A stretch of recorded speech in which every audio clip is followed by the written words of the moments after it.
और रागिनी दोनों जुड़वा बहनें थीं। जुड़वा होने के कारण दोनों बहनों का बर्थडे एक ही साथ आता था। बचपन से दोनों बहनों में काफी प्यार था, मगर दोनों का स्वभाव एक दूसरे से काफी अलग था।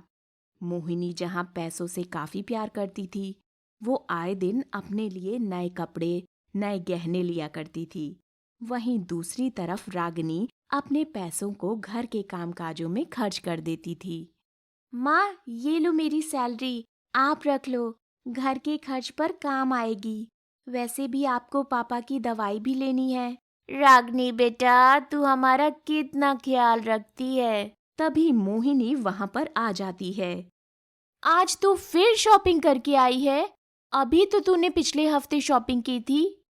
क्या करूं रागिनी, पास के मॉल में सेल लगी थी, मुझसे तो रुका ही नहीं गया। पर तू तो जानती है ना, घर में पैसों की कितनी दिक्कत है। ऐसे ही कुछ दिन बीत जाते हैं। रागिनी और मोहिनी की शादी हो जाती है।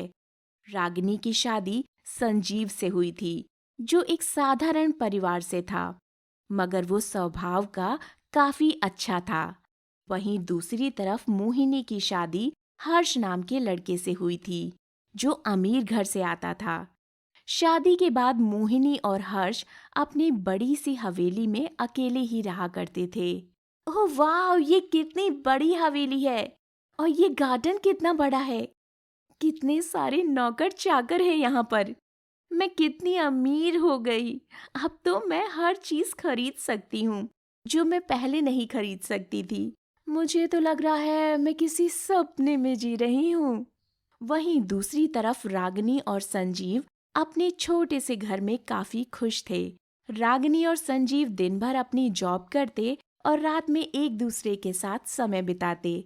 ऐसे ही समय गुजर जाता है।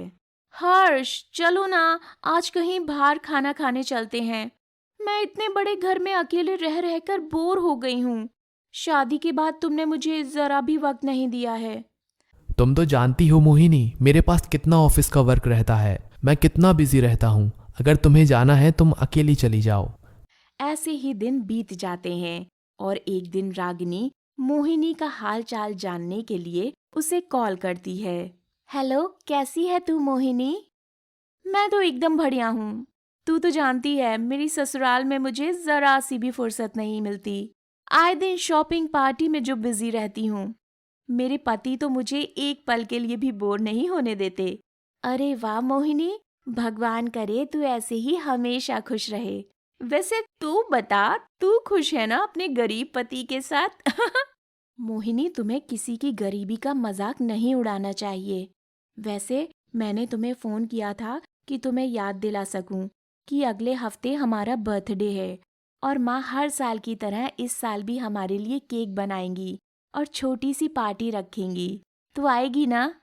नो नो रागिनी, मैं नहीं आ पाऊंगी क्योंकि मेरी ससुराल वालों ने मेरे लिए बहुत बड़ी बर्थडे पार्टी रखी है। मैं तुम्हारी छोटी मोटी बर्थडे पार्टी में नहीं आ पाऊंगी। रागिनी को मोहिनी की कड़वी बातें सुनकर काफी दुख होता है, क्योंकि वो दोनों अपना जन्मदिन बचपन में एक साथ बनाती थीं। लेकिन आज पैसों ने मोहिनी को बदल दिया। ऐसे ही और दिन बीत जाते हैं और रागिनी और मोहिनी का बर्थडे आ जाता है। मोहिनी अच्छे से तैयार होकर रूम से आती है और देखती है कि पूरा घर गुब्बारों और अन्य सामानों से सजा हुआ है।